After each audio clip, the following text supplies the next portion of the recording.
I was driving past my son-in-law's house and decided to check on him. But when I saw my wife's car at the gate, a shiny silver Lexus that should have been in our garage, my heart clenched with a premonition of trouble. Something's wrong, I thought, and I quietly approached the window, trying not to give myself away.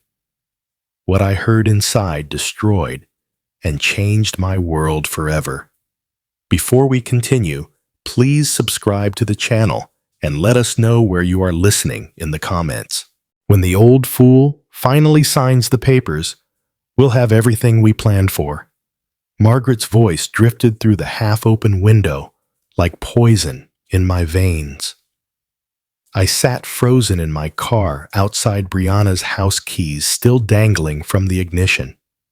5 minutes ago, I'd called my daughter to surprise her with dinner plans. "Sorry, Dad, I'm not home." But Dan's there working on some case files, she'd said cheerfully. Yet here was Margaret's silver Lexus parked brazenly in the driveway. I killed the engine and approached the window on trembling legs. Through the gap in the curtains, I could see them clearly. My wife of 25 years lounging on my daughter's couch like she owned the place, and Dan leaning against the bookshelf with that smug expression I'd grown to despise. "The timeline's perfect," Dan was saying, his lawyer voice crisp with satisfaction. "File in June, claim irreconcilable differences." With the new Iowa statutes, Margaret's entitled to half of everything acquired during marriage, plus spousal support for life. Margaret laughed, that tinkling sound I'd once found charming. "The construction business alone is worth $12 million. Add the rental properties, the vacation home investments we're looking at, nearly $20 million total." My hands shook as I fumbled for my phone, hitting record, just as Dan continued his legal dissertation. The beautiful part is his trusting nature.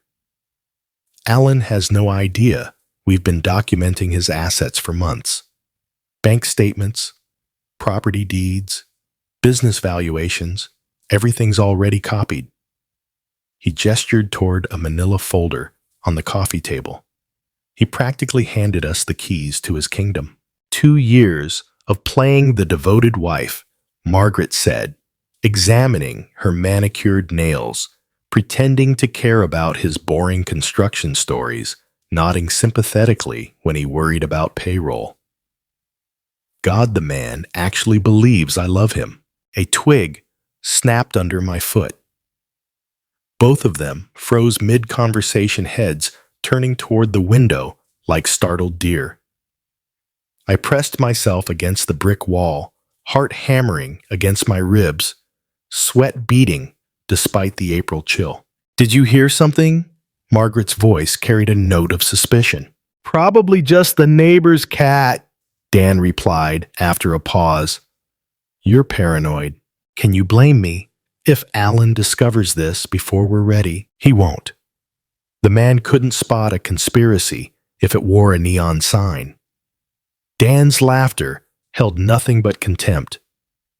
"By September, you'll be divorced, wealthy, and free to do whatever you want with whoever you want." I forced myself to stay hidden until their conversation resumed, my phone capturing every venomous word. When I finally crept back to my car, 15 minutes later, my entire world had shifted on its axis. 25 years of marriage reduced to a legal strategy session between my wife and son-in-law. The folder on that coffee table haunted me months of planning, documentation, preparation. While I'd been working 16-hour days to build our future, they'd been systematically mapping its destruction. I sat in the driver's seat, staring at my hands wrapped around the steering wheel. The same hands that had built a construction empire from nothing, that had provided every comfort Margaret enjoyed, that had walked her down the aisle when her own father refused to attend our wedding. Margaret's voice echoed in my memory. The man actually believes I love him. The worst part. Until 34 minutes ago, I absolutely did. The front door opened just as I reached for my car keys. Margaret emerged first, her designer handbag swinging casually at her side, followed by Dan adjusting his tie with practiced precision. Neither expected to find me sitting in my Honda, and the shock registered on Margaret's face like a slap. "Alan," her voice climbed an octave. "What are you doing here?" I forced my expression into something resembling normalcy, though my pulse thundered in my ears. 25 years of marriage had taught me to read her moods, but apparently she'd been acting the entire time. Just finished a job site inspection nearby. I lied smoothly, climbing out of the car. Thought I'd stop by and see Brianna. Dan stepped protectively closer to Margaret, his lawyer instincts kicking in. Those pale gray eyes studied my face with uncomfortable intensity, searching for cracks in my story. "She's not here," Margaret said quickly. I was helping Dan organize some legal documents for a client." The lie rolled off her tongue with practiced ease. How many lies had I swallowed over the years without question? "Oh," I kept my voice light conversational. "I thought you'd be at work until 6:00 today. Didn't you mention something about the Henderson proposal this morning?" A flicker of panic crossed her features. "I left early. Headache." "Sorry to hear that." I turned to Dan with manufactured friendliness. "Working on an interesting case. Asset division," he replied without thinking, then caught himself. "For a divorce client. Very complex financial situation." The irony would have been amusing if it weren't destroying my life. Margaret's eyes darted between Dan and me, calculating. "How long have you been here, Alan?" "Just pulled up." "Why?" "No reason," but her smile looked painted on. "You seem tense." "Everything okay?" The woman who'd plotted my financial ruin for months was asking about my well-being. I almost laughed. "Long day, you know how it is." I gestured toward Dan. "Don't let me interrupt your work session." "We were just finishing up," Dan said, his hand settling possessively on Margaret's lower back. The gesture seemed automatic, intimate. How long had that been happening? Good timing, then. I pulled out my phone to check the time, making sure they could see the device. Neither reacted, but I caught Dan's eyes lingering on the screen. I should head home anyway. Dinner won't cook itself. Margaret's laugh sounded forced. "I'll be along shortly. Just need to wrap up a few things here. Take your time." I opened my car door, then paused as if remembering something. "Oh, Margaret, Dr. Patterson's office called about rescheduling your physical. Something about a conflict with your work schedule." Her face went blank for a split second, the look of someone whose lie had been exposed. Then she recovered with impressive speed. "Must be a mix-up. I'll call them later." "No worries. These things happen." I slid into the driver's seat, heart hammering. "See you both later." As I backed out of the driveway, I watched them in my rearview mirror. They stood frozen until my car disappeared around the corner, then immediately moved closer, together, heads bent in urgent conversation. The three-way dance of deception was complete. They suspected I might have overheard something. I knew they were planning to destroy me, and all of us were pretending everything was perfectly normal. Margaret would drive home separately, armed with explanations for her early departure from work and her presence at Dan's house. She'd probably arrived at a dozen reasonable justifications by the time she walked through our front door, but she didn't know about the recording on my phone, 43 minutes of crystal clear audio that would change everything. I pulled into traffic, hands steady on the wheel, for the first time in an hour. The shock was wearing off, replaced by something colder and more focused. They thought they were playing chess with a checkers player. They were about to discover their mistake. The 15-minute drive home passed in a blur of traffic lights and muscle memory. My Honda found its way into our circular driveway without conscious direction. Past the manicured gardens Margaret insisted we pay someone else to maintain, past the fountain she'd commissioned for our 20th anniversary. I sat in the car for several minutes, staring at the house I'd built with my own hands in 1995. Every board, every nail, every carefully planned detail had been a love letter to the woman who was now plotting to steal it from me. The front door opened into a silence that felt different now, not peaceful, but hollow. Margaret's presence had always filled these rooms with chatter about her day, complaints about neighbors, excitement over new purchases. Now, I wondered how much of it had been performance. The wedding photo on the mantel caught my eye first. December 15th, 1987. Margaret. Radiant in ivory silk. Me awkward in a rented tuxedo, both of us glowing with what I'd believed was genuine happiness. She'd been 22, working as a secretary at Morrison and Associates downtown. I was 27. My construction business finally turning a real profit after 10 years of 12-hour days and instant noodle dinners. We'd met at the company Christmas party that year. Morrison was a client. I'd renovated their offices the previous spring. Margaret had laughed at my terrible joke about concrete mixers, a sound like silver bells that made my chest tighten with unexpected longing. When I asked her to dinner, she'd blushed and said yes so quickly, I wondered if she'd been waiting for me to ask. Our first date at Romano's Italian restaurant stretched until midnight.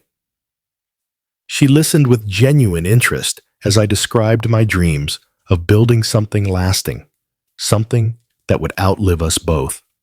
Her eyes sparkled when I talked about the houses I wanted to create, the families I wanted to shelter. You're not just building structures, she'd said, reaching across the table to touch my hand. You're building homes, I had proposed 6 months later. The kitchen table held our 25th anniversary card from last December. Margaret's handwriting, still elegant in blue ink. To my wonderful husband, thank you for making all my dreams come true. Here's to 25 more years of happiness. All my love. Margaret, all her love. The phrase tasted bitter now. I moved to the living room, where Brianna's baby pictures lined the built-in shelves I'd crafted during Margaret's pregnancy. June 8th, 1995. The day our daughter was born. Margaret, exhausted but radiant, holding our red-faced miracle like she'd been created for motherhood. Those first years had been the happiest of my life. Margaret threw herself into being a mother with the same intensity she'd once brought to planning our wedding, parent-teacher conferences, soccer games, birthday parties with elaborate themes. She documented every moment with fierce maternal pride. You're the best father in the world, she told me, the night Brianna graduated high school. Tears streaming down her face as we watched our daughter accept her diploma. She's going to do incredible things because of the foundation you gave her, the foundation I gave her, not we. Had the cracks been showing even then, I sank into my leather recliner. The one Margaret always complained was too ugly for the formal living room, and let the memories wash over me.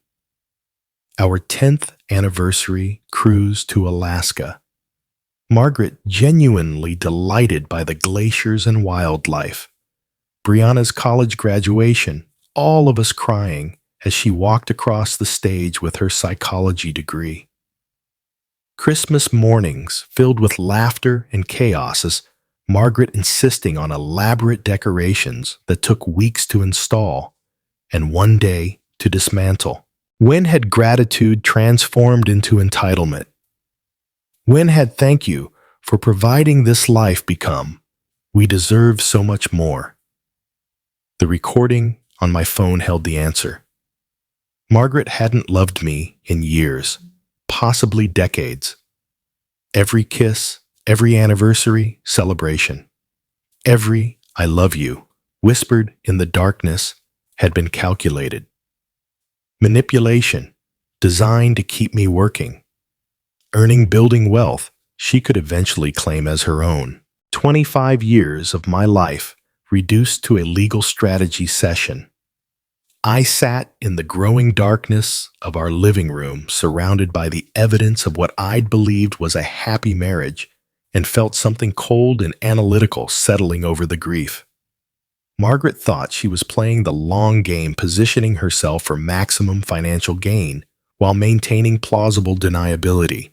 She had no idea her husband possessed the same strategic mind that had built a construction empire from nothing. The game was about to change. The living room silence wrapped around me as I forced myself to think like the businessman I'd always been. When had Margaret's behavior shifted from genuine partnership to calculated positioning? The answer came with uncomfortable clarity 2020, when Cole Construction landed the Morrison Municipal Center contract $50 million over 3 years, the largest project in company history. I'd come home that April evening expecting celebration, maybe champagne, definitely the enthusiastic support that had sustained me through every previous milestone. Instead, Margaret had been sitting at the kitchen table with a real estate magazine and a calculator. "This means we can finally afford the house on Elm Street," she'd announced without looking up. "The one with the circular driveway and the pool. The Hendersons are asking $4.2 million.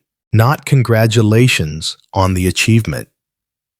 Not pride in the work that would employ 300 people for 3 years. Just immediate focus on what my success could buy her." Margaret: "I haven't even started the project yet. There's design work permits, subcontractor negotiations, but the money is guaranteed, right?" She'd finally looked at me, then her green eyes calculating. "I mean, once you sign the contract, the city has to pay." The conversation had lasted 2 hours. She'd mapped out expenditures down to the last detail: the new house country club membership, luxury cars, European vacations. Not our expenditures, hers. The pronouns had been telling, though I'd been too focused on project logistics to notice.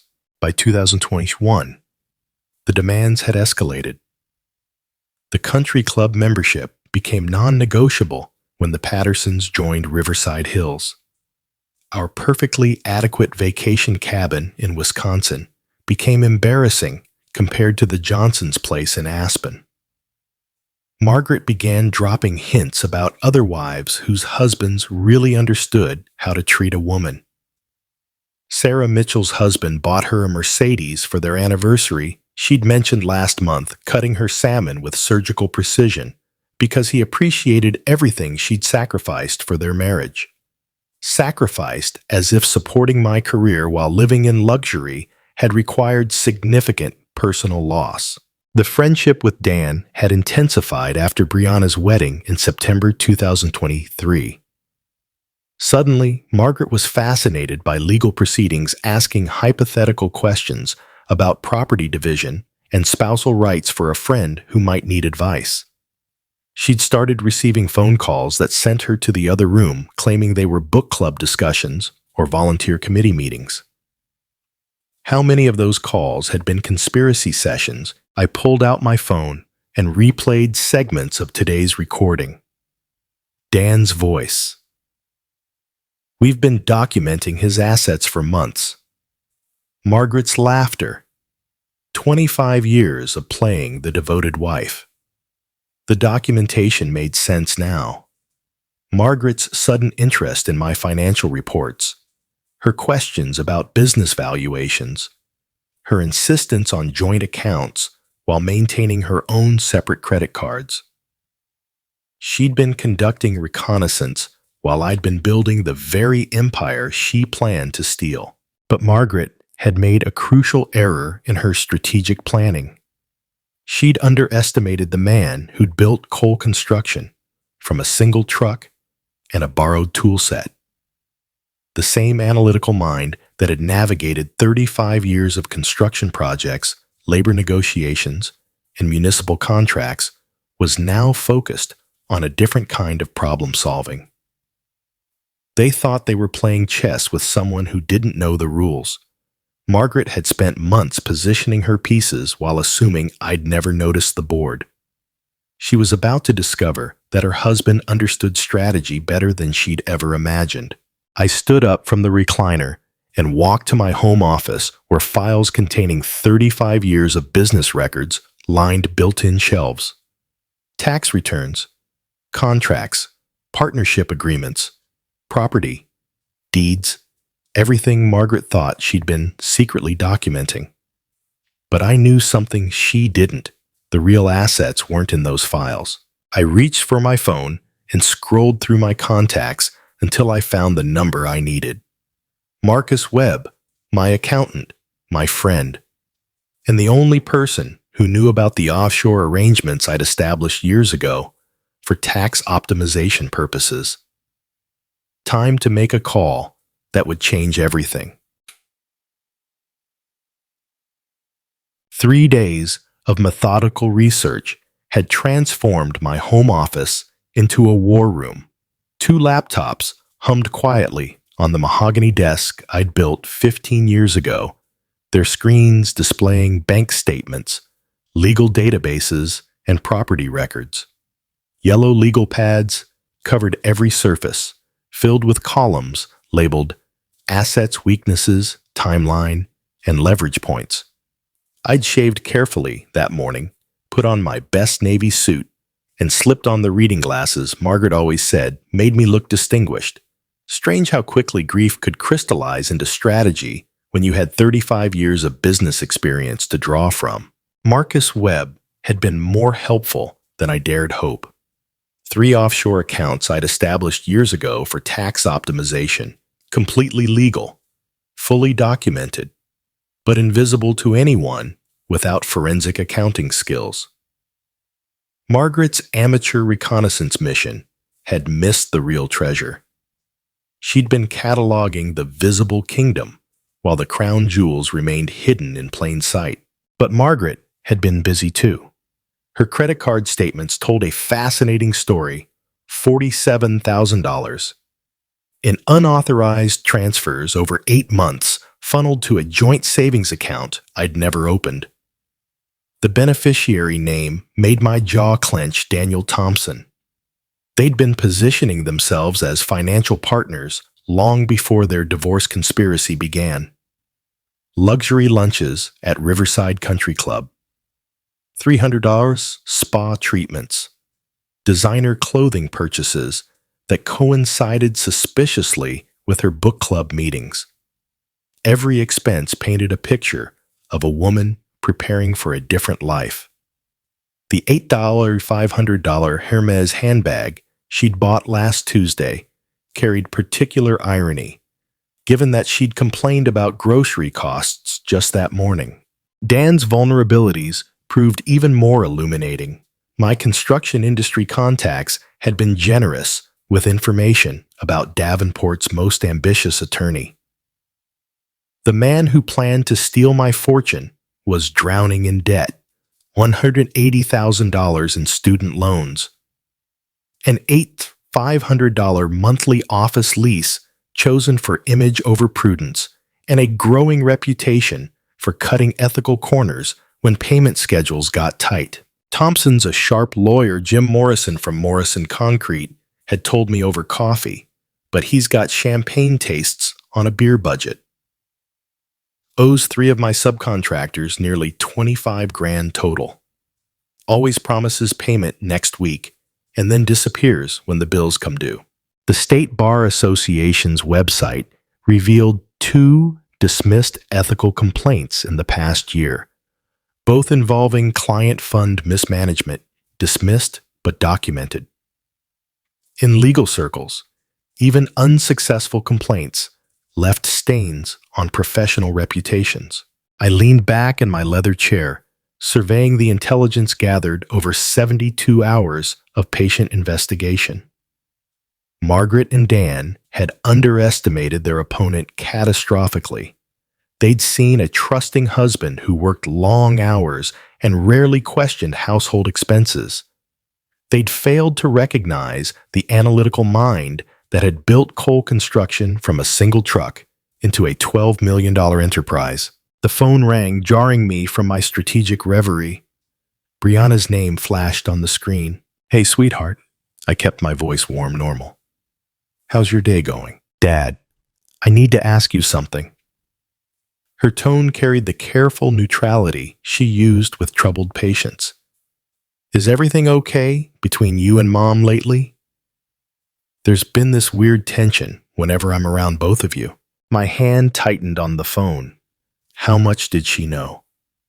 How much had Dan told her about their conspiracy? "What makes you ask?" "Little things. Mom seems stressed about money, which is strange since business has been so good. And Dan keeps asking weird questions about your company structure, like how the partnerships work and who controls what assets." She paused. "It feels like they're fishing for information, but I can't figure out why." Fishing for information. My daughter's psychology training had detected the predatory behavior her mother and husband thought they'd hidden. "Probably just curiosity about how the business world works," I said carefully. "Your mom's always been interested in financial security." "Maybe," but Brianna didn't sound convinced. "Dad, if something was wrong, I mean really wrong, you'd tell me, right?" The question hung between us like a loaded weapon. Tell her what?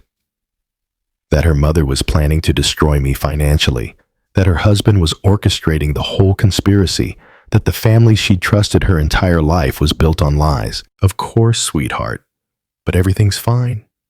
Just the usual business pressures." After we hung up, I sat staring at my research notes. Dan had been pumping my daughter for information about my business structure. The scope of their intelligence gathering operation was broader than I'd realized. Time to make sure they got exactly the information I wanted them to have. I was still processing Brianna's warning about Dan's fishing expedition when my secure phone line rang. Sarah Chen, my accountant for 12 years, her voice crisp with professional efficiency. "Alan, I've got the asset protection documents ready for signature. When you mentioned wanting to update estate planning, I took the liberty of researching optimal structures." A pause. "This is about more than estate planning, isn't it?" "How perceptive of you. 28 years in forensic accounting teaches you to read between the lines." "Should I ask what kind of threat we're protecting against?" "The domestic variety." Sarah's silence spoke volumes. She'd handled 3 divorces for my construction crew supervisors. She knew the landscape. "I'll have everything ready by noon," she said. "The business assets will be completely insulated from any personal legal action. Whoever's planning to take a run at your personal finances won't even see the real money." By 10:00 a.m., I was sitting across from Tom Bradley, president of First National Bank, and my golf partner for 15 years. The mahogany conference room smelled of coffee and leather familiar territory, where I'd negotiated dozens of construction loans. Account security review, I said, sliding documents across the polished table. I need all joint access points verified and temporarily frozen, pending identity confirmation. Tom's eyebrows rose slightly. This is comprehensive, Alan.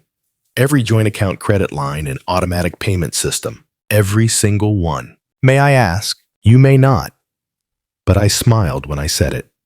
How long for the security holds to take effect? Immediately upon your signature.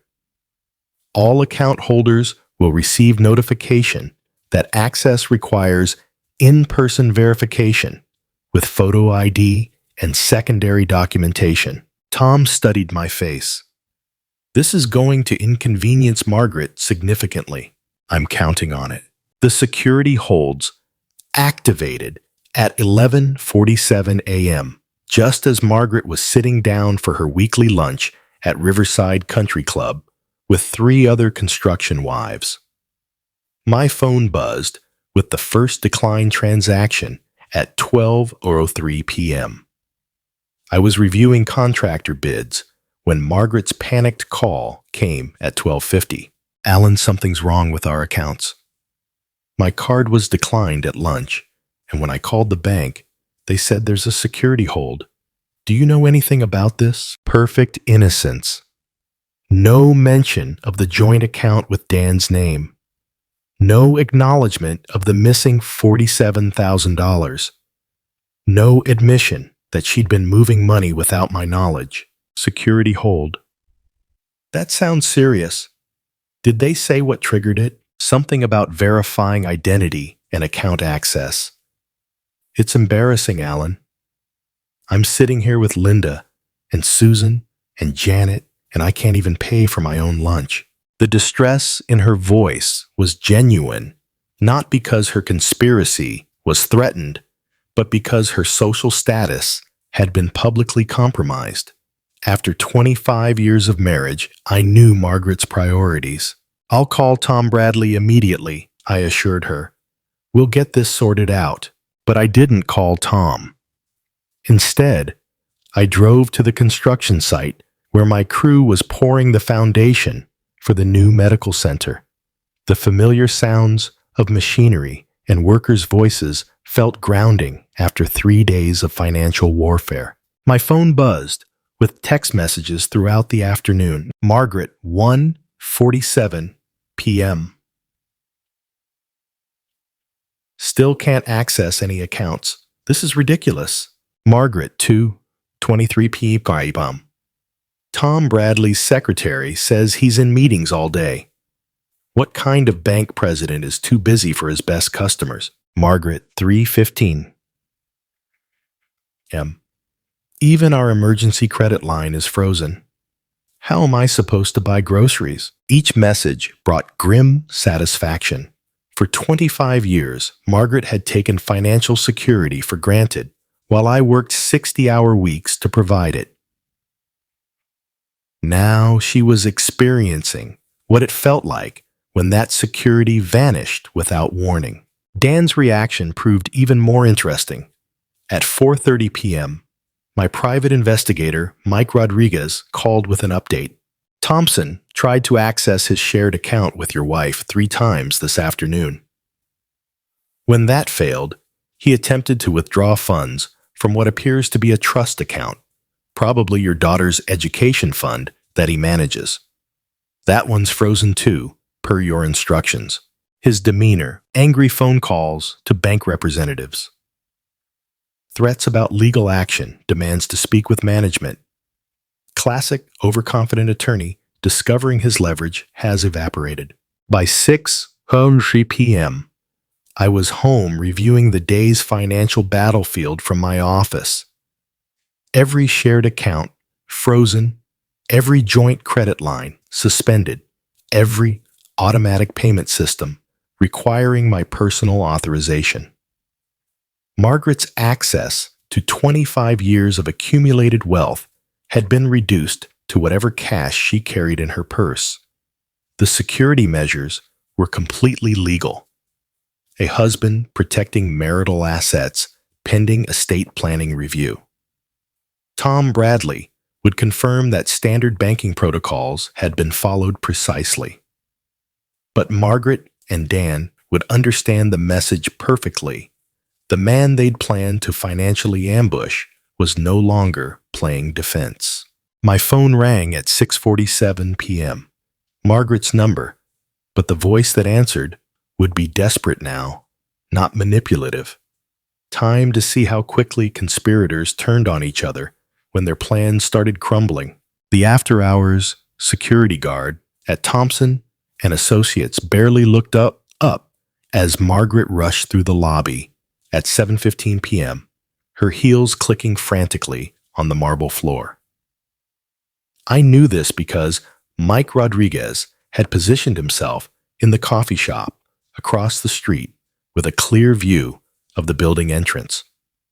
The frantic call Margaret had made from our driveway, Dan, "We need to talk immediately." Something's gone terribly wrong had been loud enough for our next-door neighbor to overhear.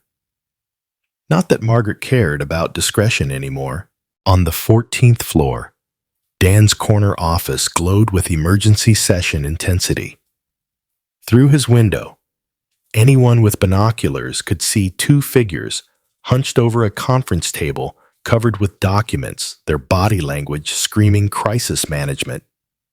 He knows.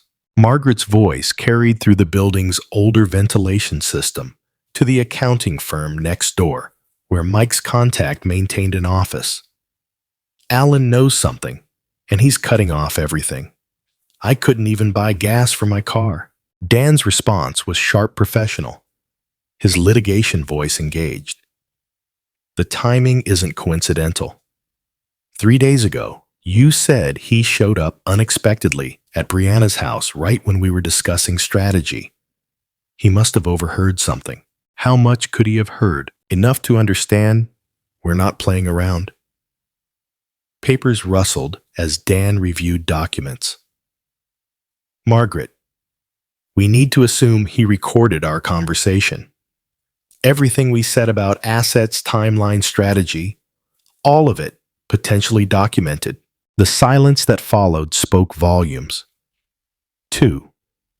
Conspirators, realizing their victim had been several moves ahead while they'd congratulated themselves on their cleverness. What do we do? Margaret's voice had lost its earlier confidence. We accelerate everything. No more gradual approach. No more careful positioning. Monday morning, I file for emergency divorce proceedings with immediate spousal support. We claim Alan is engaging in financial abuse by restricting your access to marital assets. Financial abuse. Margaret's tone sharpened with interest. That sounds legally compelling. Dan finished. We paint him as a controlling husband who uses money to manipulate and intimidate. The frozen accounts become evidence of his abusive patterns, not defensive strategy. More rustling papers, the sound of a legal mind shifting into full attack mode. I'll need you to document instances of emotional abuse, financial control, intimidation tactics. Think back over your marriage. Anytime Alan made financial decisions without consulting you, anytime he questioned your spending, anytime he used money to influence your behavior, that's going to be difficult. Margaret hesitated. Alan's never been controlling about money. If anything, he's been too generous. Then we reframe generosity as manipulation. His providing for you becomes evidence that he created financial dependency to maintain control. Every gift, every luxury, every comfortable lifestyle choice becomes proof of his systematic isolation strategy. The breathtaking audacity was impressive in its scope. They were planning to weaponize 25 years of my dedication and generosity, twisting every act of love into evidence of abuse. What about, Brianna? Margaret asked. She's not going to automatically take my side. Her psychology training makes her skeptical of everything. That's actually perfect. Dan's voice carried the satisfaction of a man who'd found his closing argument. Brianna's hesitation to support you immediately becomes evidence of how thoroughly Alan has manipulated family dynamics. We position her psychology training as something Alan exploited to turn his own daughter against her mother's emotional needs. You want to make our daughter a witness against her father. I want to save your financial future, Margaret. Brianna's professional training means her testimony carries extra weight. If she expresses any concern about family dynamics, we frame it as expert psychological opinion, confirming Alan's manipulative patterns. The plan was elegant in its comprehensive evil turn, the daughter's professional skepticism into evidence against the father. Reframe every act of love as manipulation, transform defensive financial protection into proof of abuse. Monday morning, Dan continued. I file for emergency restraining orders, preventing further asset movement, immediate spousal support of $15,000 monthly, and temporary exclusive occupancy of the marital home. By Wednesday, we'll have him painted as an abusive husband who needs court supervision to prevent further financial intimidation. And if he fights back, then we escalate. Harassment charges if he contacts you directly. Stalking allegations if he investigates our activities. Emotional abuse claims if he questions any of our accusations. Dan's voice carried cold satisfaction. The beauty of domestic abuse law is that denial becomes evidence of guilt. The harder he fights, the more controlling he appears. Margaret's laughter held no warmth. Poor Alan. He has no idea what he's unleashed. 25 years of playing the trusting husband. Time to teach him that nice guys finish last. They spent another hour coordinating their stories, establishing secure communication methods, and preparing for what Dan called total legal warfare. Every conversation, every interaction, every financial transaction would be documented as evidence of Alan's systematic abuse pattern. The conspiracy had evolved from a simple asset grab to a character assassination campaign designed to destroy not just my finances, but my reputation, my relationship with my daughter, and my standing in the community I'd helped build for 3 decades. As Margaret finally left the building at 9:30 p.m., her phone was already buzzing with Dan's first strategic text. Remember, you're not an angry wife anymore. You're a terrified victim finally finding courage to escape your abuser. The war had officially begun. Saturday morning found Margaret and Brianna at Cafe Luna, the bistro, where they'd shared monthly mother-daughter brunches for 5 years. Margaret had chosen their usual corner table, intimate, private, perfect, for confidential conversations. But this time, she'd positioned herself as a woman seeking her daughter's professional help rather than maternal support. Brianna, I need to talk to you about your father. Margaret's voice carried carefully calibrated vulnerability. I think something's wrong with him mentally. Brianna set down her coffee cup with the deliberate precision she used when shifting into therapist mode. What kind of wrong mom? Controlling behaviors, paranoid thinking. He's been restricting my access to our accounts, claiming it's for security reasons. Margaret let her voice trail off, allowing her daughter's imagination to fill the blanks. How long has this been going on? Months, maybe longer. I just attributed it to work stress. But yesterday, he completely froze me out of every account we share.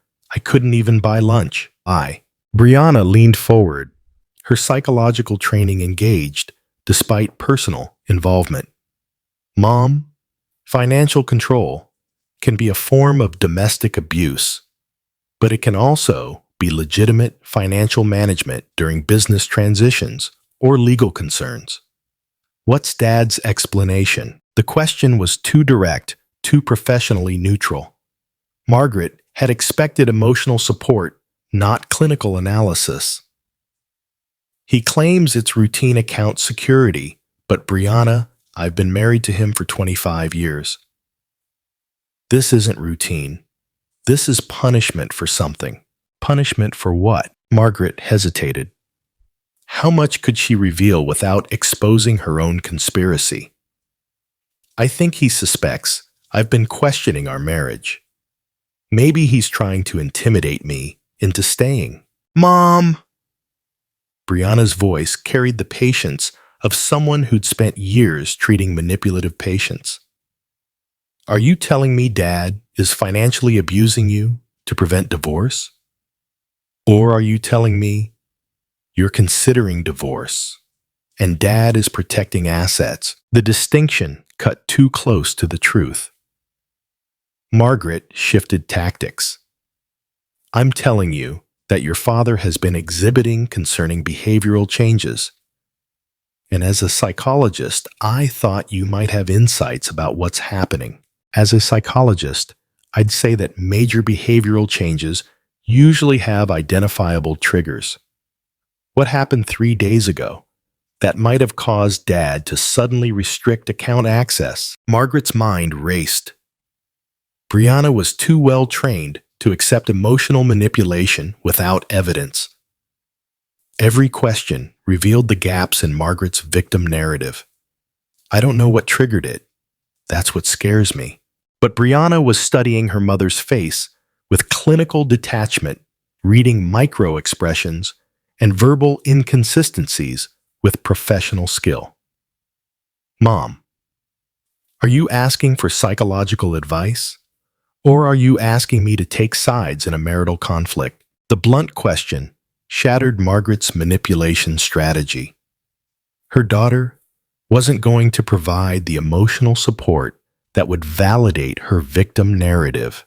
I'm asking you to help me understand what's happening to our family. Then I suggest you have an honest conversation with Dad about his concerns, instead of asking me to psychoanalyze him based on your interpretation of his behavior. Margaret left the cafe 20 minutes later, furious at her daughter's professional detachment and worried about the implications.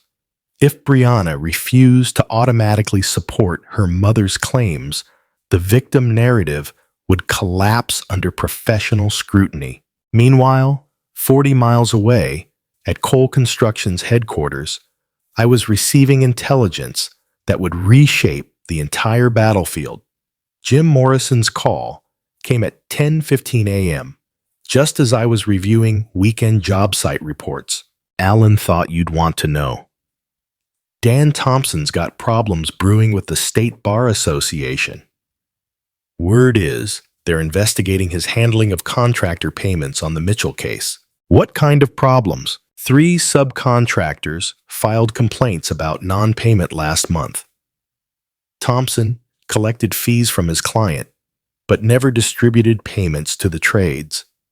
Classic trust account violation if they can prove it.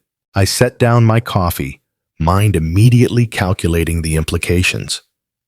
How serious? Serious enough that the Bar Association scheduled a hearing for next week. Thompson's scrambling to find $23,000 to make the subcontractors whole before the investigation concludes. $23,000. The exact amount Dan owed according to my research. Jim, would those subcontractors be willing to discuss their experience with Thompson if someone from the construction community reached out? Absolutely. These guys are furious. Thompson promised payment for 6 months. Always had excuses. Always blamed delays on his client or court procedures. They're small operators who can't afford to absorb those losses.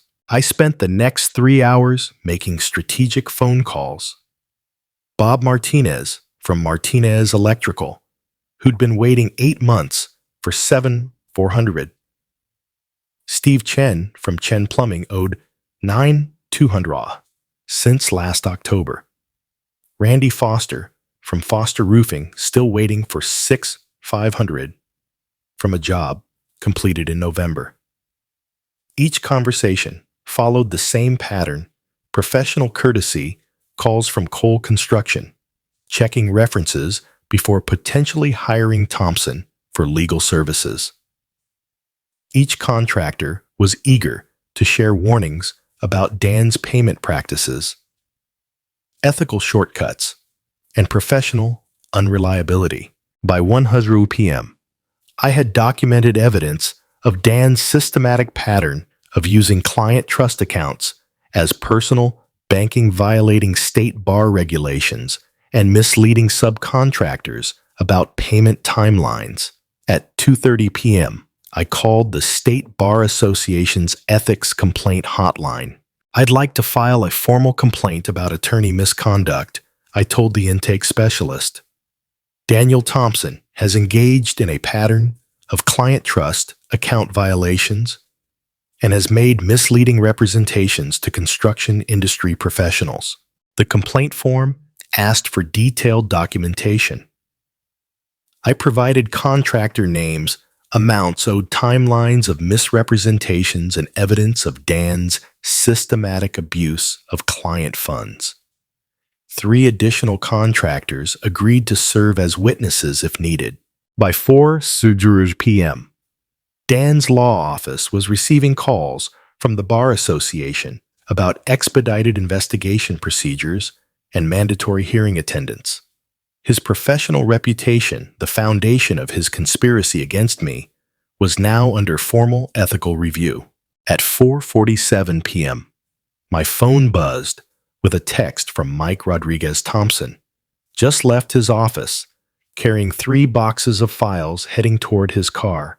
Want me to follow? No need, I typed back. I know exactly where he's going. Dan would be driving straight to Margaret. Panic overriding his usual caution. The conspiracy that had begun with confidence and careful planning was about to become a desperate scramble for survival. Let them panic. Let them make mistakes.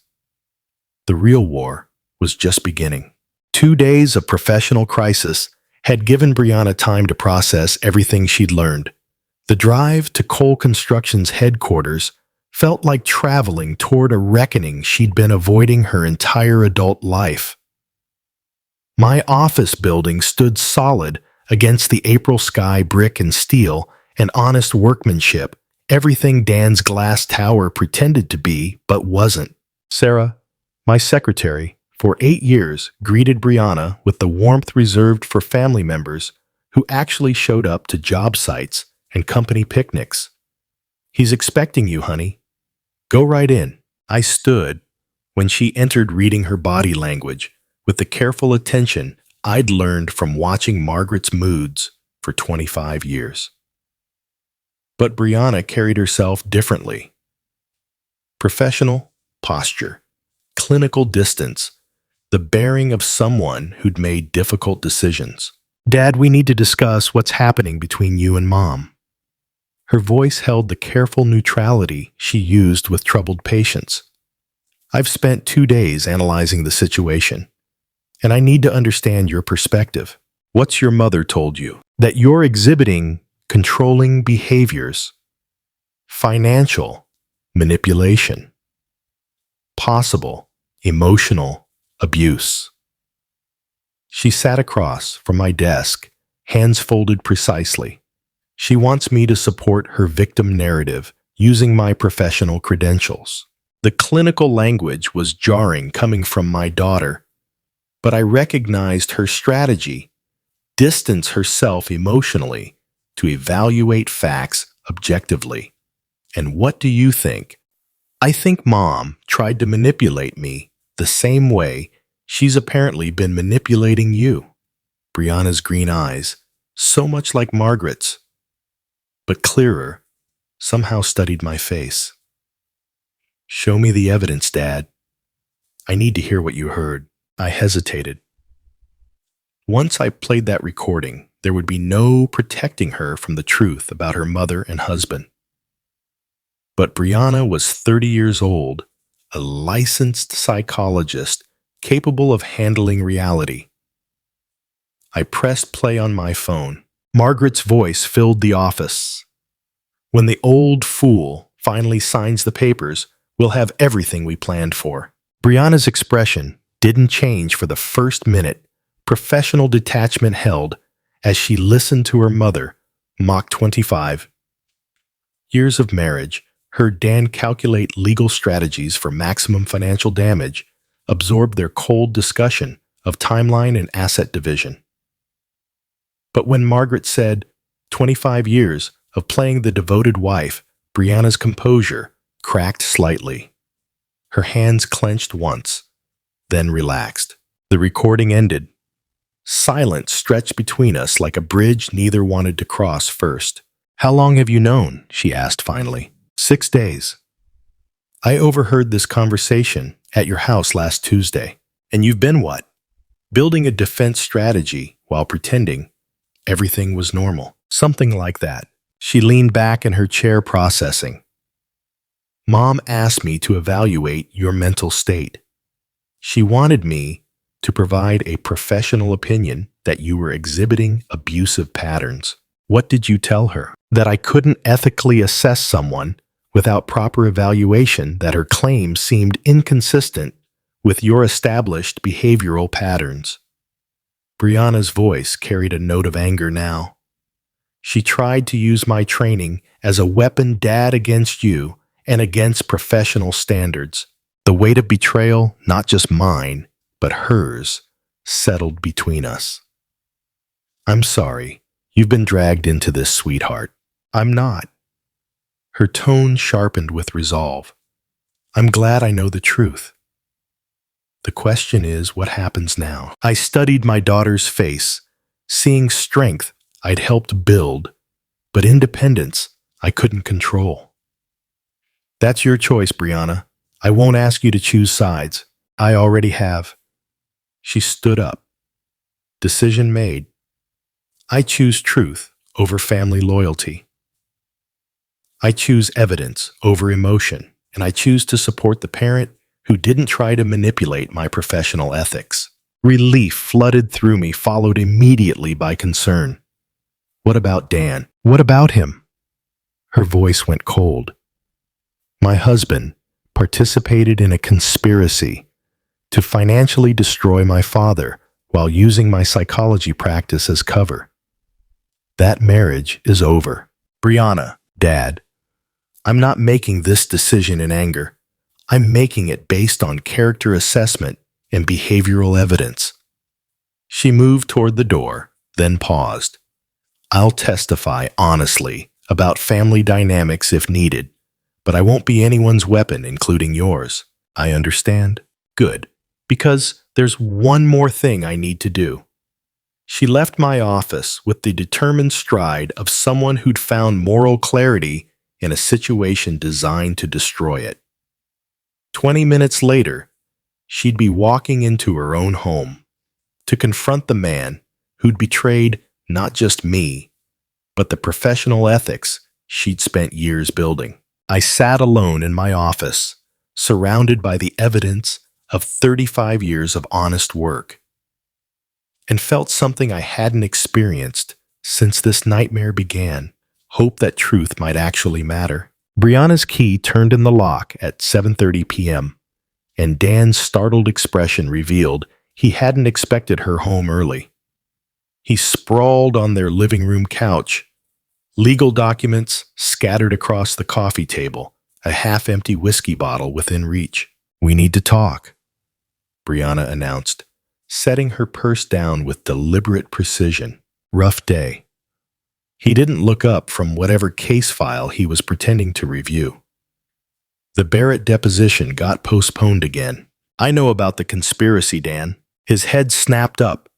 The careful lawyer's mask slipped, revealing something desperate underneath.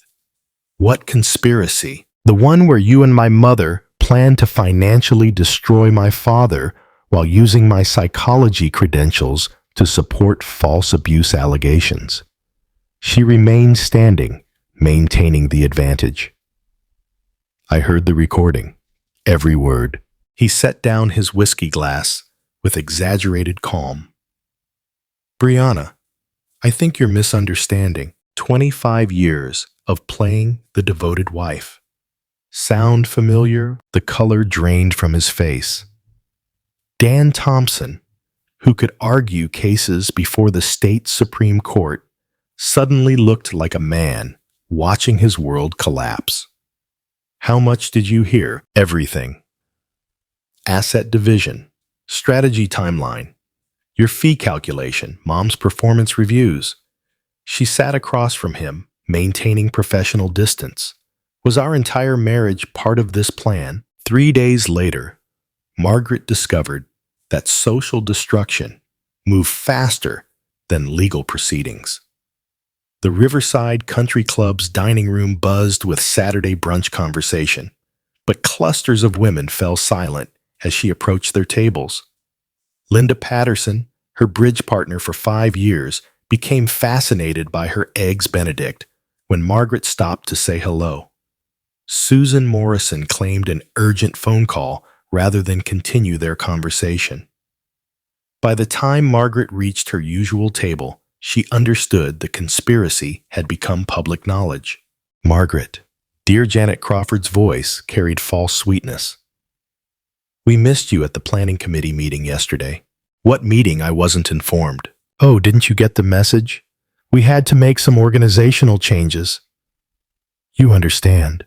Margaret was beginning to recognize the pattern: phone calls, not returned invitations, rescinded social doors closing with whispered efficiency. Meanwhile, I conducted my own campaign with considerably more success.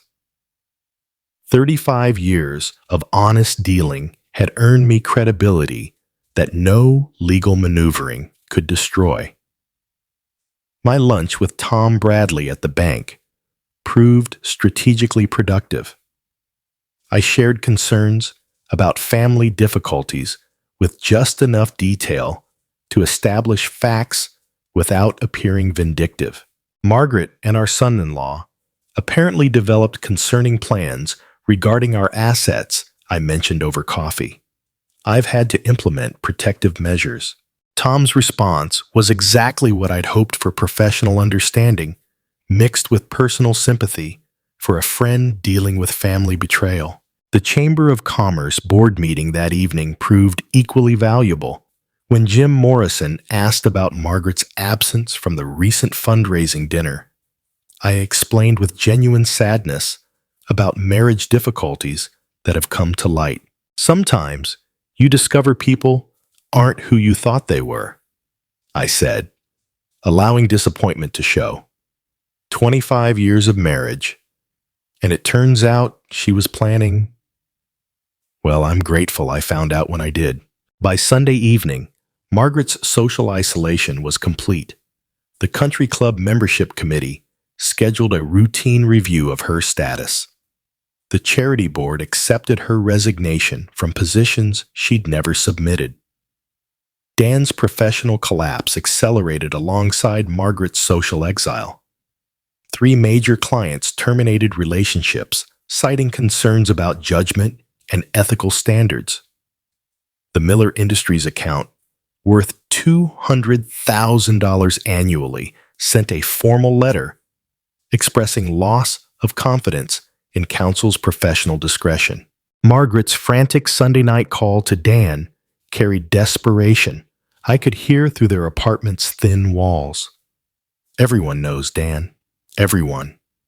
I can't show my face anywhere in this town. We'll file emergency motions Monday morning. Force Alan into a defensive position. Before what? Before you lose your law license. Before I move back to my sister's house in Minnesota. Their mutual recrimination session lasted until midnight, 2 conspirators discovering that shared guilt wasn't the same as shared solutions. Tomorrow would bring their last desperate gambit. I was ready. Monday morning found Margaret in Linda Hawthorne's downtown office, a divorce attorney whose reputation for scorched earth tactics had earned her both notoriety and high fees. The glass conference room overlooked the courthouse where Margaret hoped to destroy me, but the lawyer's expression suggested limited optimism. Mrs. Cole, I've reviewed your materials, Linda said, her voice carrying professional skepticism. Your husband's financial, protective measures appear legally sound. Joint account holders have rights to restrict access during marital discord, but it's financial abuse. Margaret's desperation leaked through her victim persona. He's controlling every aspect of my access to money we earned together. Money he earned according to tax. Records spanning 25 years. Linda consulted her notes. Your income contributions appear minimal. You haven't been employed outside the home since 1989. Margaret's face flushed. Being a homemaker had represented luxury and security. Now, it looked like evidence of dependency. What about emotional abuse? Intimidation tactics? What specific incidents can you document? The question hung in the air. Margaret had spent sleepless nights trying to construct believable abuse patterns from 25 years of Alan's genuine consideration and generosity. He's controlling about money. Always has been. Can you provide examples of threats? Physical intimidation, isolation from family or friends? Well, no, but Mrs. Cole, domestic abuse cases require evidence. Has your husband ever threatened you, physically prevented you from leaving the house, monitored your communications? Each question struck holes in Margaret's fabricated narrative. Alan had never raised his voice in anger, never restricted her activities, never questioned her friendships. 10 blocks away, Dan discovered that bar association investigations moved with bureaucratic efficiency when they wanted answers. Monday morning's ethics committee call carried implications beyond contractor payment delays. Mr. Thompson, we've received additional complaints regarding your handling of client trust accounts, specifically allegations that you've been using client funds for personal expenses pending case resolution. Dan's hand tightened on the phone. Those allegations are unfounded. I've always maintained proper accounting. We have documentation from Martinez Electrical showing invoices submitted 8 months ago with promises of payment pending client approval. Yet your client settled 6 months ago. Where are those funds currently? The answer was his personal checking account, where contractor payments had been diverted to cover office rent and student loans. What had seemed like resourceful cash flow management now appeared as embezzlement. There may have been administrative delays. Mr. Thompson, we're scheduling a formal hearing for Thursday morning. You'll need complete financial records for all client accounts dating back 18 months. By Wednesday evening, Margaret and Dan had reached the desperation that breeds dangerous decisions. Their emergency strategy session in Dan's nearly empty office felt like generals planning a final assault with no ammunition. We have to file domestic violence claims, Margaret announced with false confidence. It's the only way to force him into a defensive position. Margaret, false domestic violence allegations are felony charges if we're caught, given the evidence he probably has. What evidence? I've never said anything in front of cameras or witnesses that would contradict. She stopped remembering the recording that started this cascade. The recording proves we were planning financial strategy, not documenting his abuse. So we reframe it. Your legal expertise. My victim testimony. Make the narrative about long-term emotional manipulation and financial control. Dan stared at her across the conference table. 6 months ago, She'd been a bored housewife seeking excitement. Now, she was proposing perjury in federal court. If this fails, we're both facing criminal charges. If we don't try, I'm facing poverty and you're facing disbarment anyway. Margaret's voice carried the calculation of someone who'd lost everything except the ability to take others down. At least this way, we go down fighting. Thursday morning's restraining order hearing would determine whether their Hail Mary succeeded or whether they'd simply provided Alan with more conspiracy evidence. Neither realized their opponent had spent the entire week documenting every phone call, every desperate meeting, every lie they'd told to lawyers and friends. Alan Cole wasn't just defending himself anymore. He was building a prosecution case. The Davenport County Courthouse felt different on May 1st, as if 35 years of honest reputation had crystallized into something tangible I could carry into battle. Judge Patricia Hendricks presided over domestic relations court with no nonsense efficiency, having seen every form of family deception imaginable. Margaret sat at the plaintiff's table with Linda Hawthorne wearing the carefully chosen outfit of a battered wife, conservative dress, minimal makeup, a nervous demeanor that might have been genuine given the stakes. Mrs. Cole, Judge Hendricks, began reviewing the emergency restraining order. Petition. You allege your husband has engaged in financial abuse and intimidation. Can you describe specific incidents that led you to fear for your safety? Margaret's voice trembled with practiced vulnerability. Your Honor, for months, my husband has been restricting my access to our accounts, monitoring my spending, making threats about what would happen if I tried to leave. What kind of threats, Mrs. Cole? Financial threats. That I'd be left with nothing. That he'd use his business connections to destroy my reputation.